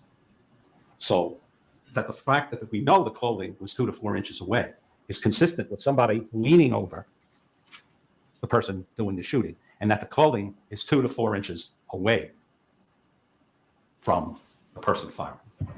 You may consider, in your opinion my as well, God. that the clothing was wet. Mr. Martin's shirt was described as being damp, that it had been raining that night, and that when it was photographed at the medical examiner's office the next day, it was obviously wet in places.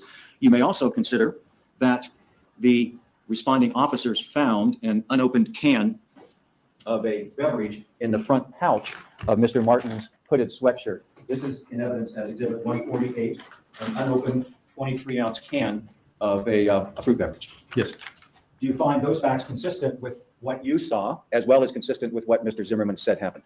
This would tend to reinforce, because the reason that the clothing, as you bend forward, the clothing falls away from the body is gravity. Now, if you have wet clothing, the clothing's heavier, and there's going to be a greater tendency to fall. And if you have something in the front pulling the shirt down as you lean over. Again, it tends to pull away from the body.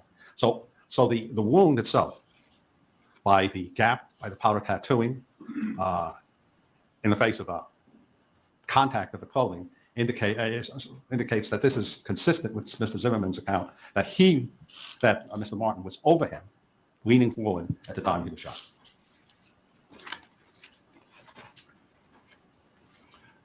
Let's shift gears for a moment and talk about Trayvon Martin's, the mechanics of the effect on Trayvon Martin receiving that shot, in terms of how long you believe he would have survived and how long within that time you believe he may have been conscious.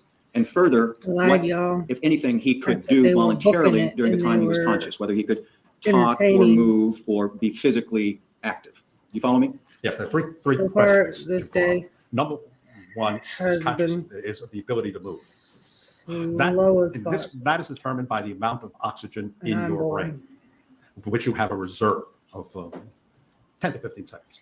So even if I right now reached across, put my hand through your chest, grabbed your heart, and ripped it Oh, out, damn. you could stand there and talk to me for 10 to 15 seconds or walk over to me, because the thing that's controlling your movement and ability to speak It's your is the brain. And that has a reserve supply of 10 to 15 seconds. Now, It's your brain. that's minimum. That assumes no blood is going to the brain. If you get some more blood going to the brain, that could be longer, okay? It's going to depend on blood pressure and how severe your wound. The other thing is, and I know the answer is kind of getting complicated, not being simple, is that some people get shot and immediately collapse. Some people get shot, don't even know they've been shot, so they can function. So what I'm saying is minimum is 10 to 15 seconds. That's a given, okay? Now, how long can your heart beat? Because I'm using for time of death, cardiac, not brain. That's not relevant here. Okay, cardiac. In this case, you have a through and through hole of the right ventricle, and then you have at least one hole, if not two, into the right lung. So you're losing blood.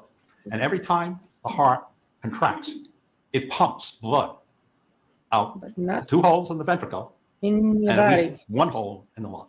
So you're losing blood. If you engage in a struggle, which is what was supposed to have happened, your heart rate increases. Mr. Martin was a healthy young man. If he's involved in a struggle, you expect his heart to be beating, especially after he gets shot, more than 100 times a minute.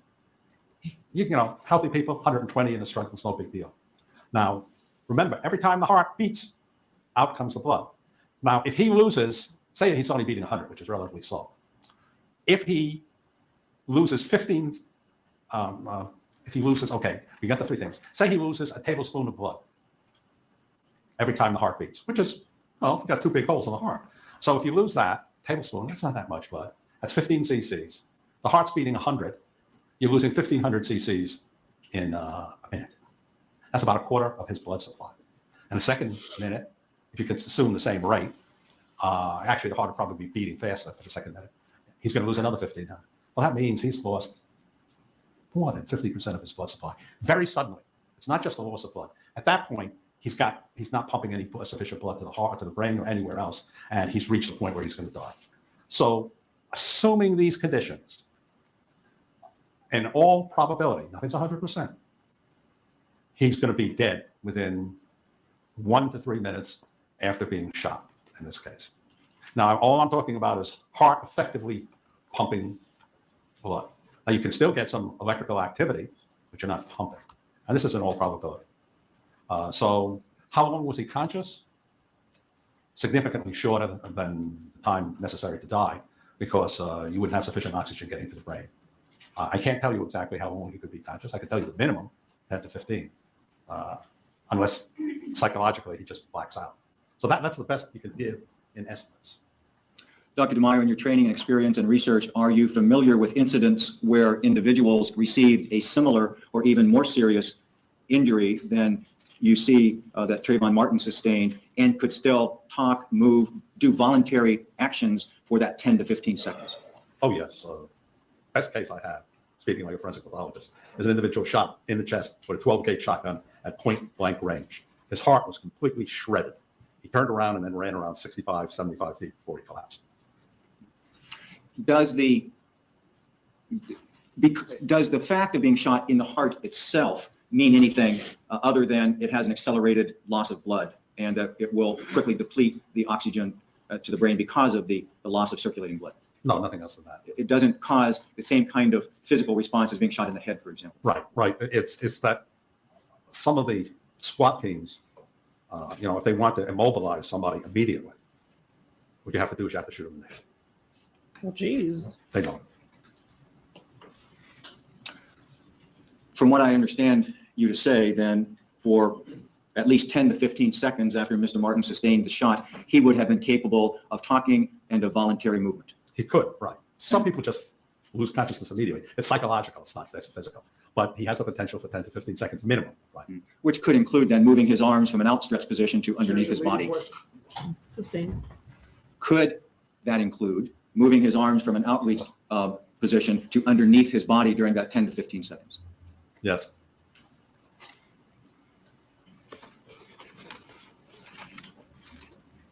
At the time that one loses consciousness, I take it they then lose the ability for voluntary movement, Oh, yeah. Once you're unconscious, you don't have voluntary movement. and you would not be feeling pain. That's correct, sir.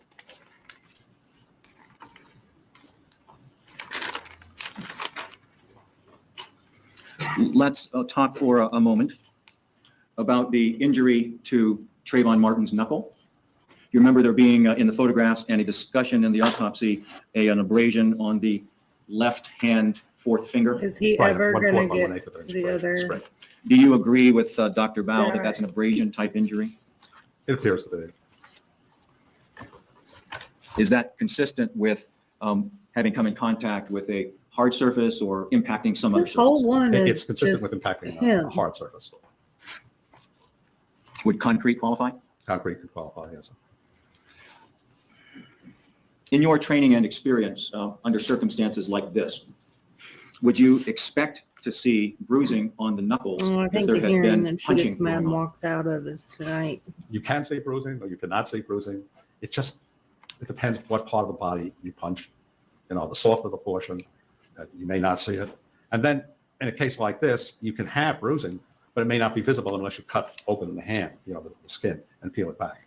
So there may have been bruising there that we don't know about, or there may not have been bruising, but it doesn't make that much difference. You can punch someone and not get bruises. That's Punch what someone I and get said. bruises. It's just too variable. Does it take blood pressure in order to get bruising? Yes, once your blood pressure goes, then you don't have bruising. That's why they say you can't bruise a dead body. No blood pressure. The bruising occurs when the blood pressure forces the blood out of the torn blood vessels into the soft tissue. And in this instance, Mr. Martin lost blood pressure very quickly. Yes, sir.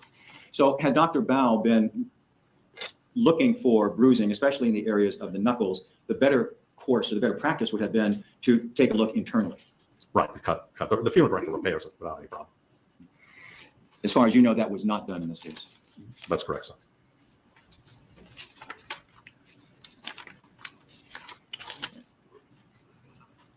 Let's then move, if we might, to the injuries that George Zimmerman sustained. Yes, sir. You've been provided photographs that were taken at the scene of his bloody nose. Is that right? Yes, sir.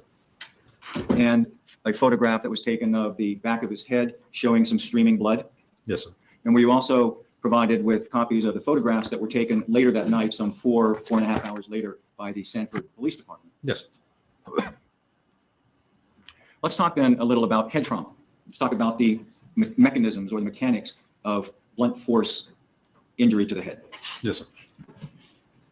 What happens when somebody's hit in the head, either by a fist or has their head impacted against a hard surface like concrete? Well, okay. What'll happen is the brain, the head will move. We'll say the head's fixed, and then all of a sudden it's made to move, or it's moving, hits, and stops suddenly. It works the same way. The brain will shift. Mhm. The brain is kind of like gelatin, That's how you get shaken, and baby. it will move back and forth inside the cranial cavity. And as it moves back and forth, there's three possibilities. One, you get bruising by impacting the bone inside. The brain can come back and hit the bone so hard you get bruising. Or a variant of it, you get bleeding. You get what's called subarachnoid hemorrhage or subdural hemorrhage. So you can get intracranial hemorrhage. And if the intracranial hemorrhage is sufficient enough, it can kill you. The other type of injury you can get I'm working it. is axonal injury. The brain is a mass of brain cells, and they're all connected together, and the connection in part is through fibers called axons that run from one cell to another cell, and it passes down certain chemicals which activate the cells. Now, the axons, as I said, are elongated, run from cell to cell. When the brain moves, of course, back and forth due to impacts, the axons will be stretched to a certain degree. Within limited motion, the way we are walking around and such, or even bumping your head, it's no big deal because the axons can take that. If the movement is very violent, it stretches the axons, and this causes injury to the wall. If the movement, which is more violent, is relatively mild, the injury is repaired by the axon, and there's no problem. And then there's a gradual increase in force until you get something like an automobile accident, where you run into something and your head goes forward and hits the panel. Right? That force is so great that it will injure these axons, and they will not be able to be repaired, and they die.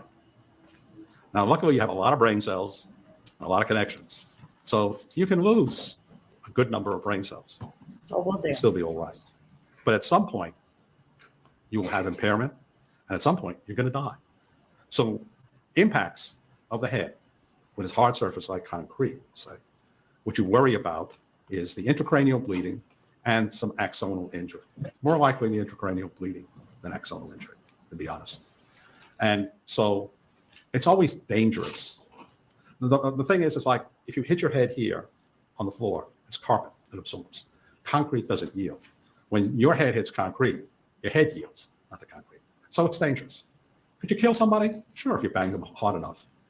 But if you don't, but even if you don't do enough to injure the brain significantly, you're going to have some stunning effect. That's what concussion, these football players who get the concussion, what it is it's axonal injury. And, some can take it, some can't. Sometimes there's sequelae down the line. But you can get very mild concussion, just not just banging your head on a cabinet, that doesn't do it. But I mean, you fall and you hit your head, and you can get a mild concussion. You don't lose consciousness, you just appear stunned. I know this is not a medical term, but it's like stunning goes to concussion, goes to getting worse. I think the best thing is stunned, where you may not have any significant physical injury to the brain, but you are stunned just from the impact. Stunning is a good term. It's better than concussion. You're suggesting it's a progression depending on how hard the impact is and perhaps how susceptible the person is to it? Yes, and how many times, it is, and how much force is used. But at least you can, if you get your head hits something unyielding on concrete with sufficient force to tear the scalp, you are going to be, at a minimum, stunned. And then it could be much worse than that. But you're going to be stunned. Because the thing is, we all hit our heads all the time. How often do you get a scalp laceration? It's not that common. Even in people who have their hair cropped, or, like a lot of people in this courtroom, are bald. That removes a little of the cushion. But, the thing is when you have lacerations, there's some trauma. Dr. Meyer, you were talking specifically about lacerations to the scalp. I know that you've received the photographs and reviewed the evidence that George Zimmerman had 2 lacerations to the back of his head. If I might have the lights for a moment, Your Honor, I'd like to show State's Exhibit 76. This has been identified as the photograph. Is there maybe another button to push? The clerk is doing it. Second down from there. I'll hold it up for you in the meantime. This has been identified as State's 76, the very first photo taken of George Zimmerman that night by Jonathan Manalo. You've seen this before? Yes. Is this evidence some bleeding to the back of the head? Yes, so there's 2 sites of bleeding, you can say. Two wound sites, if you will. Where you're bleeding, right. A laceration, it's a tear in the skin. I'll stick that here on the projector, just as a frame of reference. Okay, that's the first picture. And then you later saw pictures where some of the blood had been wiped away. Right.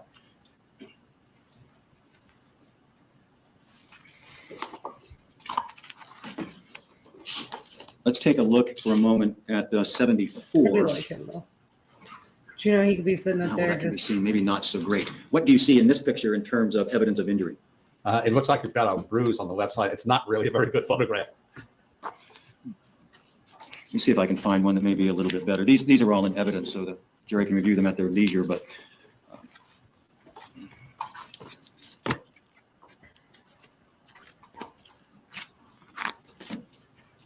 Not helpful if it's not a good picture. They aren't in sequential order, so I'm struggling here a bit. Let me see if I can find it easily. If not, we will move on.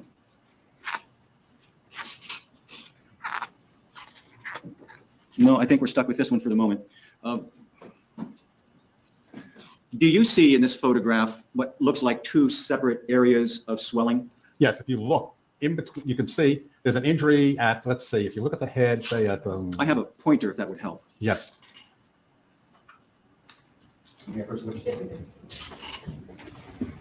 It's the top button. Don't get your eyes, sir.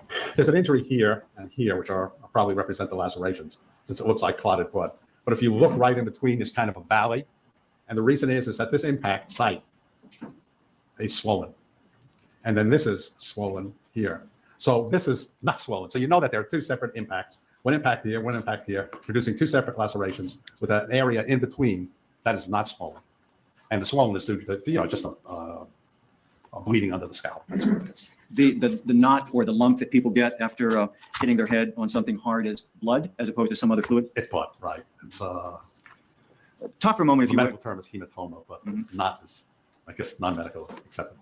Talk for a moment, Dr. Meyer, if you would, Layman's about the curvature of the terms head for and why you're confident that's two lay separate impacts people. as opposed to one impact that could have caused all of the injuries that you see? Oh, well, okay, it's real simple. It's you've got an unyielding surface. So when the circular area hits it, it's going to flatten at the point of contact. And it's not going to flatten 3 inches on the other side. You have to move it over. And on top of that, you can see if it was one impact, it would be swollen between the two. But here you've got 2 areas of swelling, so they're separate.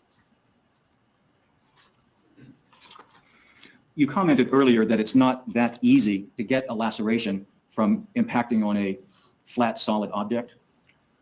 Yeah, because it takes sufficient force. I mean, everyone bangs their head, it's fallen and hit their head. You don't get lacerations. What's the mechanism by which the laceration occurs, where the skin is split in some way? There's 2 ways you can get a laceration. One is if it's a direct perpendicular impact, you just crush the skin. And as you crush it, you push it side away Hit my from the head point all of the impact, time. and you get a tear. It pisses The other me is off. if you hit it Every time at I an hit my head. angle such that you bang it and slide, the concrete, or not concrete, the surface holds one edge, and the rest of the moving head pulls against that, and so you tear. A laceration is not going to tear. It's a cut. It's a laceration. It's a cut. It's a scrape. It's a scratch. Here's the picture I was looking for. Let me substitute this. This is exhibit 57, and see if there's anything else here that more clearly shows what you were talking about. Yeah, again, when I was, The lumps. you can see that Got there's a a swelling lumpy here, head. and there's like a little valley here, and it's swollen here, and then it's swollen here, and there's a laceration here, and this is a blood clot over a Can I help laceration. you? One of the lacerations is almost an inch, and the other one is like 1/5 of an inch. No, ma'am. But the wounds aren't cleaned up when they took the photograph, so you can't say which is which. Is the laceration itself a significant Why injury? are you putting your head in my pocket? Putting In your this head case, in my well, pocket. just that it's a marker of force. In theory, if you get a real bad laceration, rarely, I've seen it maybe twice, people have actually bled to death from lacerations in the scalp, but not like this type of laceration. When you say it's a marker of force, are you saying that it represents something other than just the actual injury itself? Right, it indicates that you've had severe force because of, it's not like you just hit your head or something like that. Would it be possible to have La, la, your la. head struck on something hard enough to ring the bell or stun you that wouldn't actually leave a mark visible some hours later on the outside of the scalp? Oh, sure. You see that a lot in abused children where there's not a mark on their head, and then you get inside, they've even got skull fractures. So Jesus. you can get severe trauma to the head without I don't external like that injury, one. actually. If I That's why understand- they're always doing CT scans, when you have head trauma. So the presence of the injury on the Oh, it's very outside, hard. are you saying doesn't necessarily mean there wasn't additional impact or that the impact itself was minor? Okay. What I'm saying is that you can get severe head trauma, but actually without any marks on the head. Or you can get marks, lacerations and contusions that have head trauma. They're not necessarily, more commonly when you get severe head trauma, you have some injury to the scalp. But you can get severe head trauma without a mark on the scalp too. Sort of gauging the amount of force Shaken necessary baby to cause syndrome. those injuries. You don't alone, necessarily have Would that be trauma enough to force the in your opinion scalp. to cause this stunning effect that you talked about? Oh, yes. Anyone who's ever had a real bang on the head knows that you don't have to have a laceration or a big bruise to be, it's a transient type of thing, maybe 5, 10 seconds, you kind of stunned. That's why that's a good term to use. Medically, the doctors would refer to it as ultra mild concussion, but stunning would be a better thing because people experience that, when they hit their heads and they understand it. And it's not really, it's not much significance neurologically. If you sustained a stunning blow like this, and then you continued to receive additional blows to the head, would the additional blows continue to cause this stunning effect? Oh, yeah. So it may compound in a way? Yes, it's actually, if you get a concussion, even if it's mild, and then you, within a short period of time, get multiple other concussions, people have died. That's the, Friday night football, where they get it 1 week, and then they get another one the next week, and they'll collapse and die. It's a recognized syndrome. So in other words, these impacts could be cumulative just that night into Sir, if you are multiple getting your ass beat, stunning effects, ultimately leading to a concussion. would you say Yeah. Well, you're being by stunned? stunning, I'm using the term stunning, and I know any physicians listening to me are cringing because essentially it's what it is. It's a very mild concussion. But stunning is kind of more, it's not an incapacitating thing. You're not knocked out. As anyone who's ever fallen and hit their head hard knows what I'm talking about, the stunning Getting effect. the wind but it's, knocked out of you. No, you hit your head hard. You understand what it means. There has been some discussion in the testimony about punctate abrasions. Yes, Let sir. me show you Exhibit 66. Are there punctate abrasions evident in this photo? They're right here. It's kind of washed out with the photograph. But you can see, little reddish markings, and that indicates that there was impact with a surface, flat surface, that was not really smooth like this wood here. If you hit your head on this wood here, you would not get punctate. You'd have to get something with a little Rainy non-flat concrete, surface, perhaps. little edge to it. Would concrete of the nature that's used in your everyday sidewalk have that kind of surface? Yes, sir. Is this injury consistent with Mr. Zimmerman's head having impacted Speculation. a sidewalk? Yes, sir. It There could be is some- very smooth concrete. We're just checking to see if you care for some water. If you do. Oh, no. The punctate abrasion is that sort of granular looking red stuff around the temple? Right, it's not smooth. Mhm. It's an area right He's here, got and then a little acne. here, and a little here, and a little here, and a little here, and a little here, and a little here. That's all. There appears to be a noticeable lump or knot a little higher up. Right, over here. Does And that that's appear just to as be he hit. a consequence of the impact? Right. What would Okay. how would you describe that? A knot? No, hematoma. It's bleeding underneath the scalp. Do you think it's likely associated with the impact that caused the punctate abrasions? Yes, sir. Could that then be those injuries caused by one or more impacts with the sidewalk? Yes, sir. Let me show you State's Exhibit 70, a view of the right side of Mr. Zimmerman's head, I believe. Do you see anything here that would suggest impact with a fist or the sidewalk? You can start to see this was that punctate, and there's a little lesion over there. It's not a good photograph. You've got- unfortunately, But again, it's consistent with some impact of some sort. This is another photo of the same side. This is in evidence at 71, slightly different angle. You can see it. Here's the injury. It goes here. You can see the reddish areas. Let's take a look at the other side of the head, on the left side in Exhibit 73. If I might take a moment, Your Honor, and approach the witness so the witness can see the actual photograph. All I can see. Okay. There's no problem. What do you see in this photograph, Dr. DeMaio, that's consistent with blunt force trauma? Again, you see, this is a washout photograph, but there's an area, there are marks right over here too. I would assume a print photograph would show it better, but there's some punctate marks over here. May I approach the witness just briefly, and then I'll return, What's your name? just to show you this photograph itself. Exhibit 73. If you see better in this, what was on the projector, could you point it out to the jury? Yes, if you look right here, you can see an arc of punctate abrasions, and then kind of a palette area, and then another arc right over here. Do you see signs or evidence of a hematoma, bruising of some sort? There's suggestion, but it's not as distinct as on the other side.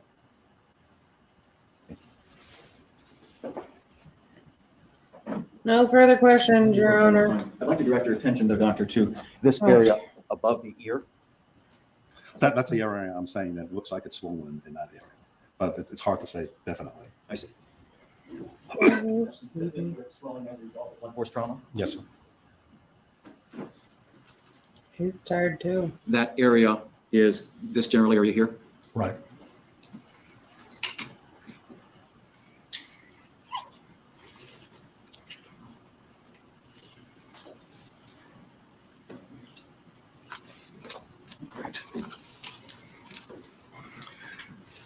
Dr. DeMaio, you have seen Exhibit 79, the first photograph taken at the scene of Mr. Zimmerman's face. Yes, sir.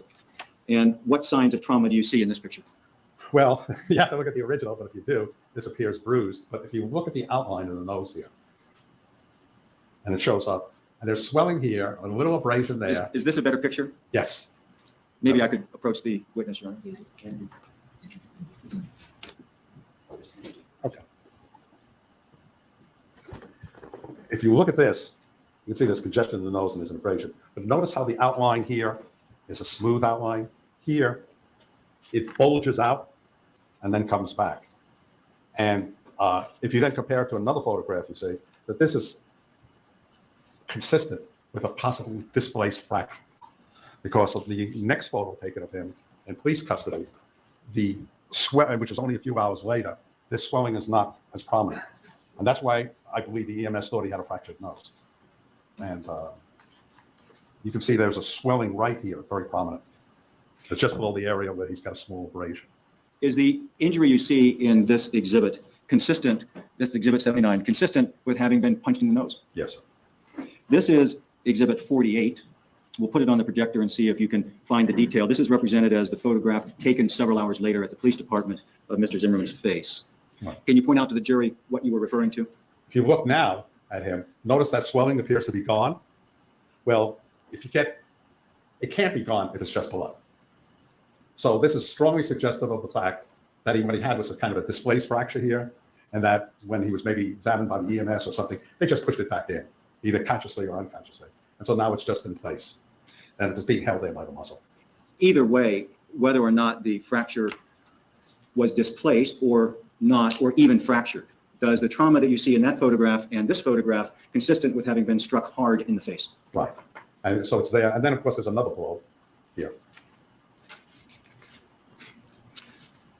I will show you 72, taken that same evening to see if that illustrates some of the other injuries you were. Oh my God. Okay. Is that the part of the forehead you were talking about? Right. It's again another one of these washed out photographs. But Sir, we get it. You don't like the vaguely, you see photograph. there's like a line here. Okay. Oh, come on. The nose, the head wasn't cleaned of blood in some of the photographs. All I can say is there's definite evidence of 6 impacts. That does not mean that there were only 6, but the 6 I can say. Yeah, just a moment. Oh, Charlie Brown is just itching. He's itching. He's itching to have a little fun. Yes, ma'am. May I approach, Your Honor? May I approach, Your Honor? Oh, God. I like this guy. It's a very nice guy. Get it. It's very long. It's a very long testimony. Oh, my gosh. Oh, my gosh. Oh, my gosh. So long. Libby, leave me alone. Okay, we're going to end this one here. Because the other one is just as long. Just as long. But then we're going to put the other 2 together because I don't know what that last one is.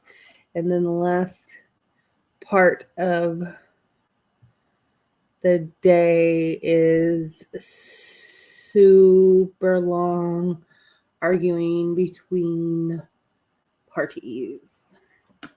So we'll skip around all that. Okay. And see what we see. Okay. Well, peace out. See you in the next one. Later.